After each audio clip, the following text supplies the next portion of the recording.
Today we pit the India-born Royal Enfield Himalayan against the imported Honda NX500. We also tell you about the Toyota urban cruiser Taser. Hello and welcome to Overdrive. I am Soini Dutt. We have two very interesting motorcycles on the show today. One that is made in India, which costs you 3 lakh rupees, and the other is an imported 6 lakh rupees motorcycle from Honda. Both of these motorcycles come with varying features, capabilities and price tag, of course. So let's find out which one suits you best.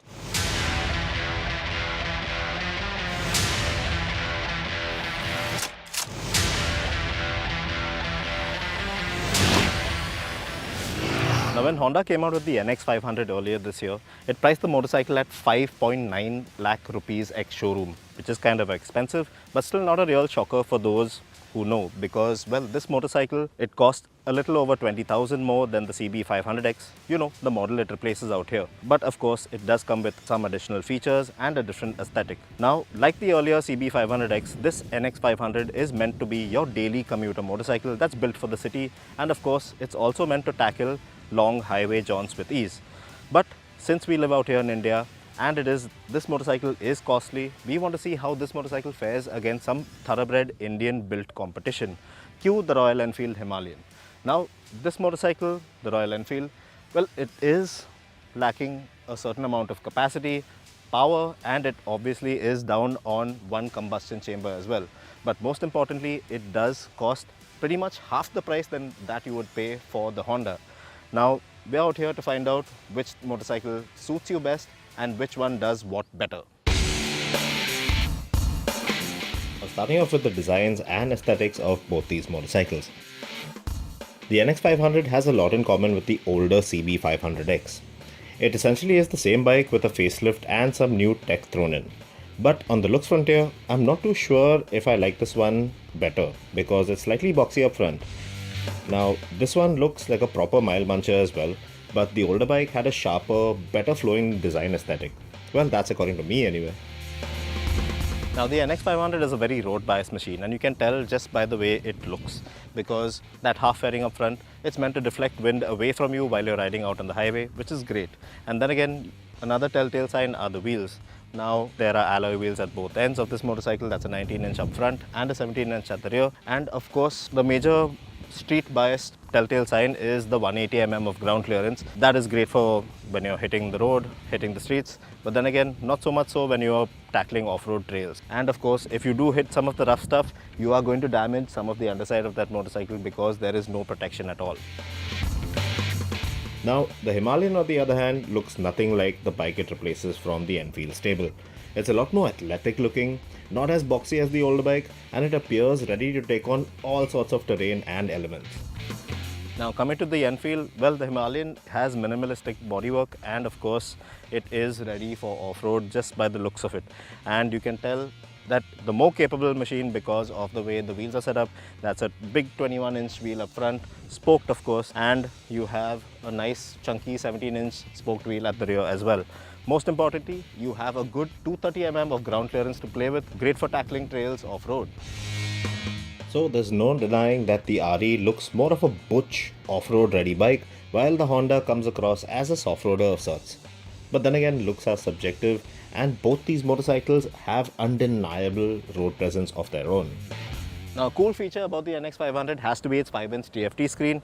Now, this unit has been lifted straight off the Honda XL750 Transalp. So you have a pretty simple but nice, vibrant layout, which gives you all the information you really want. And of course, you do have the option of Bluetooth connectivity, turn-by-turn navigation, and also traction controls, something the Himalayan doesn't come with. So the Himalayan also has a very nice and unique screen because, yes, it is round, nice and vibrant, and of course comes with the Bluetooth connectivity and all of that jazz. But the main USP of this particular display is you can cast your map onto the screen, which makes it very convenient when you're on the go and you have to reach your destination which you're very unfamiliar with. So this motorcycle doesn't get traction control, but ABS is switchable off at the rear. The Himalayan screen also reads out a distance to empty reading, which is great to have on those long distance rides, while the Honda, well, that simply reads out the running rate of fuel consumption. The RE also gets the tank crash guards as standard and these neat and unique taillights that are integrated into the turn signals. while the crash guards, knuckle guards, tinted windscreen, the tail rack, all that you see in the Honda here are cost extra. Something that I really like about the Honda was the way the buttons clicked and snapped every time I used them, and the joystick is backlit, which looks really neat at night. The Himalayan, on the other hand, well, the joystick felt quite soggy and flimsy to employ in comparison. And to reiterate, the Honda is a CBU unit, and you can't shy away from the build quality that feels a step higher than that of the Enfield. Now, moving on to the engine. Now, the 471cc liquid-cooled parallel twin of the Honda, well, it makes a good 47 PS of max power and 43 Nm of max torque, which is great for city and highway riding. Low down the power band in the city, you'll find it very tractable. Low down the gears, well, it picks up nice under 2000 RPM, and mid-range and top-end performance all the way up to 8500 RPM. Well, that's a whole lot of fun, and you won't really find it to be lacking any sort of power. It's one of the most fun engines you can really come across at this time. But then again, now coming to the Royal Enfield Himalayan. Now, this 452cc liquid-cooled single cylinder, well, it is lacking a certain amount of power, and it is a single cylinder at the end of the day. So it isn't as refined as something like the Honda, and of course it makes around 40 PS of max power, 40 Nm of max torque, and torque arrives around 1000 RPM sooner than it does on the Honda. But then again, this motorcycle, lower down the power band, under 2000 RPM, it doesn't feel very lively. It feels like it's going to stall. And around 3000 RPM, that's when it feels like, okay, we've got to get going. But the fun really starts from 4000 to 7000 RPM. And that's where you want to be on this kind of motorcycle. We're not done with this comparison test just yet. We'll be back with all the performance numbers on both these motorcycles. Stay with us, you're watching Overdrive.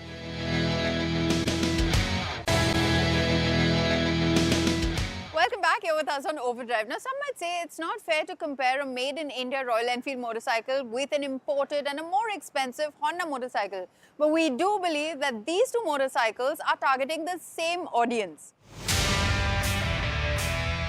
Both these bikes have square, bordering on short stroke engines, so mid-range performance is supposed to be where it's at with this pair. There's a lively response every time you twist the throttle on the Honda, making getting ahead of city traffic a real breeze. But with the Royal Enfield, you'll have to be in the sweet spot and be forced into additional gear changes to really feel the rush of excitement or carry out a brisk overtake. With the NX 500, power feels a lot more natural and instantaneous lower down the power band, and the twin disc setup at the front really allows to stop predictably well. Moving over to the Himalayan. Now, the single discs at either end of this motorcycle provide just about adequate stopping power given this bike's performance stats. And as far as the engine is concerned, now you have to remember that this is Royal Enfield's first liquid-cooled motor out here. And there is one particular issue that you will come across with this bike, and that has to do with the engine heating up quite quickly in the city, especially when you're stuck in traffic. Also, crazy hot days like today out here don't really help matters further on that front. The Himalayan is definitely a lot happier and comfortable clocking down kilometers out on the highway. So if you're mostly going to be roughing it out in the city amongst traffic, the NX 500 won't have you wagging your index finger, heated in disbelief, as the Himalayan would have you. Heat management works just fine with the Honda, and it's all there to be seen that the company have had years of experience with the liquid-cooled parallel twins, and the finesse really shines through with the NX 500. Now, the suspension is set up quite soft on the NX 500, and you don't have a lot of ground clearance to play with, just 180 mm. So it's meant for the street, it's meant for speed and to tackle the road. Now, that also goes to show when you're actually out on the road and it comes to ride and handling, because the motorcycle's center of gravity is a lot lower to the ground than it does on the Royal Enfield Himalayan, and it makes it a lot more agile, a lot more flickable than the Royal Enfield. The NX 500 takes over from the older CB 500X very well. The suspension setup is soft but very absorbent over bumps and irons out undulations very well, provided that you are taking it easy and traveling at a steady pace. But the faster you go, the more unsettling bumps can tend to get, and you'll have to ease off the gas and be a little more alert while taking on the bumps at higher speed. The previous Himalayan 411 was one of the most comfortable bikes to be astride in its class, and in that regard, this latest 450 model aces it just as well. I found the seat to be very accommodating while letting you not only adjust your posture or even stand up comfortably according to the terrain you're traversing over, but also take on corners with a pace and aggression that you would never have previously foreseen. Sure, it may not be as nimble as the Honda, but it certainly doesn't fail to impress. The longer wheelbase adds suspension setup that's more in tune to tackling the rough stuff, makes it more stable of the pair, especially over our highway conditions. And once the roads vanish, well, this bike just is leagues ahead in terms of capability and will quite literally kick up dust in the Honda's face. Once you get the hang of what the suspension is capable of managing, taking on rough terrain is just so easy. Now the Enfield, for what it's worth, well, the suspension setup is not all that soft and pretty much well balanced in terms of stiffness as well, because it doesn't bog too much under heavy braking. But then again, thanks to the 230 mm of ground clearance, well, this motorcycle's weight is slightly more off the ground, so it doesn't make managing it all that easy. Even for a matter of fact, getting it on main stand is a lot more difficult than something like the Honda.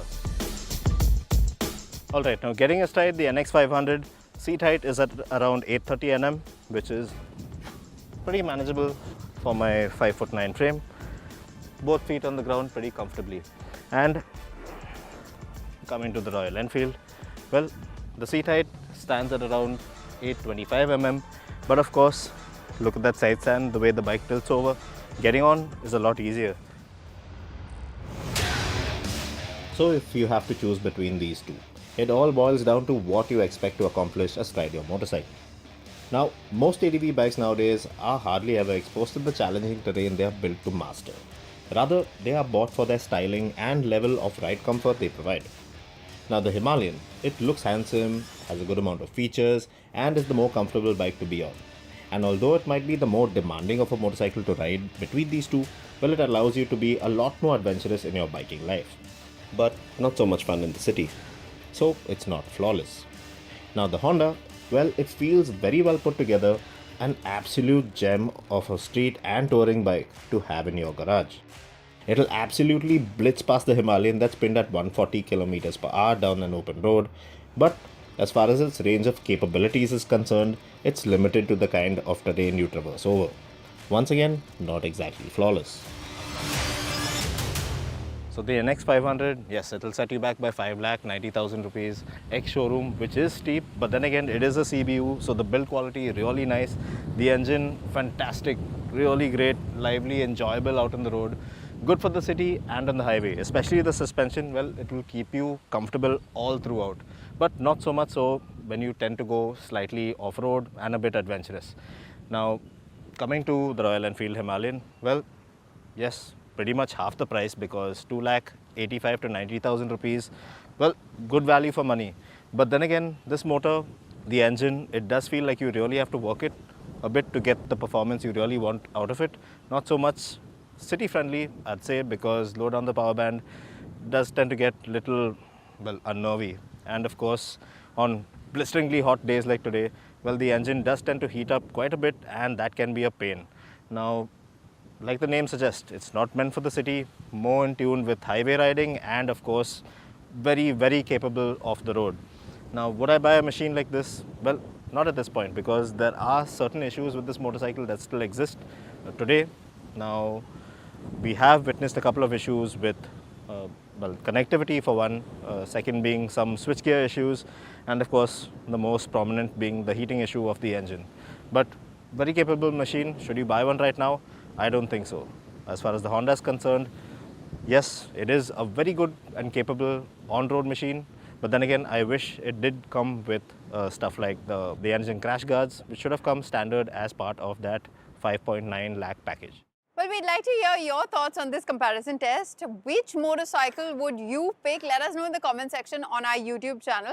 It's time for us to take our final break here on the show, but coming up on the other side, we'll tell you all about the Toyota Urban Cruiser Taser.